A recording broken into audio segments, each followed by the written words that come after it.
one of the platforms that people look to, especially more people who are really, really into supporting artists specifically and have their, very specific taste in music. One platform that people use is called BandCamp. And I guess to start off, if you don't mind just telling us a little bit about your experience with that platform specifically, just like I've been using BandCamp since I was like 14 years old. Jeez, that's crazy. Especially when I was a teenager. BandCamp was like the hub for DIY music. Where we were still kind of in this weird hybrid world where like people were making CDs still, and like I'm talking about the mid 2000s, like early aughts kind of a thing. I guess not early aughts, 2010s. Yeah. But it was like very decentralized, where like streaming really centralized things, I feel like.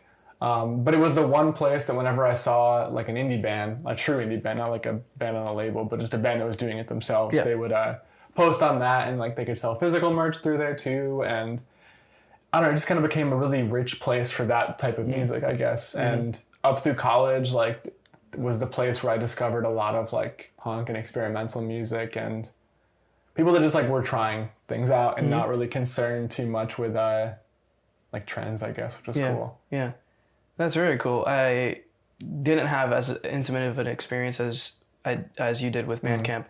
And to be honest, like back then, the easier music was to listen to, the better for me. I didn't really like look into, I wasn't like a SoundCloud kid or like, I didn't do any band camping.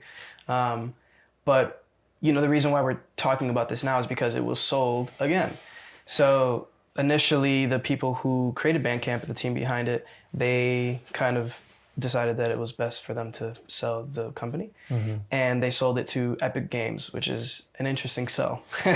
Epic Games, the people that make Fortnite, they, I guess, wanted to branch out into different avenues, as most companies do when they get to a certain size. And they bought BandCamp, and then they sold it again. And because Epic Games had a ton of layoffs, they got a new CEO, and they decided to flip the place upside down. And they sold to SongTrader. You're familiar with SongTrader? It's like a sync platform. No, if I'm yeah, like sort of, kind of. I don't totally know what they do, to be honest. I looked into it at one point. It just seemed like another thing that you gotta like kind of shell out money for, to be honest. And like it was like snake oil, to be honest with you. But from what I can tell, scathing, but like no, I mean, from what I've heard and from what I can tell, it is one of those places where you go there with specific intentions, and people tell you to go there because it's opportunity, right? But then you get on, and there are a lot of people trying to do the same thing. Sure. So it's pretty saturated, and there's not enough work on the platform for people to find any kind of growth there or make any kind of money. Sure. Actually getting sync opportunity, like they would with a different company that is more specific and has a smaller roster, right? And I guess one thing that BandCamp is known for is that they take a smaller percentage compared to other streaming platforms. So as like most streaming platforms will take 30% of your revenue, right? I think BandCamp takes 15%. Yeah, I believe so. Pretty sure. Yeah. And one thing that they do as well, which I'm sure you're familiar with, is BandCamp Fridays.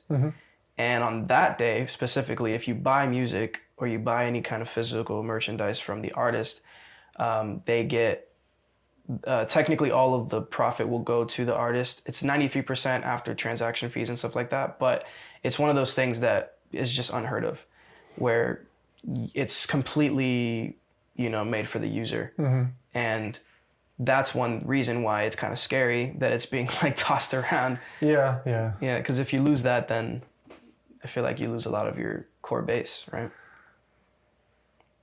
Yeah, and I feel like that's been just this recent trend in the economy of like venture capital just taking over like every industry, and smaller companies are just turning into the same like three companies basically. The SongTrader one is interesting because it makes more sense than Epic. It makes way more sense for sure.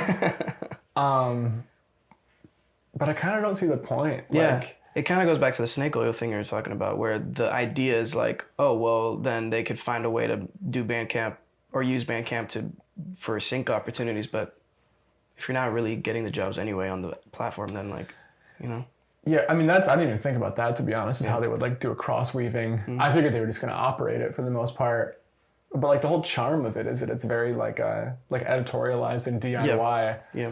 So just being like passed around from like company to company like doesn't really fit in that ethos, I don't think. Yeah, that makes sense. And generally, like when you're in that world, I feel like you're just trying to squeeze a business dry, basically, like getting as much profit and kind of getting the best margin you can. Yeah. So like I don't know, it doesn't make me feel good that like a beloved DIY platform is just being like tossed around investors' hands. Yeah, and I think people are afraid that it's going to be like another Spotify clone, right? Because you said how all the companies are becoming the same, right?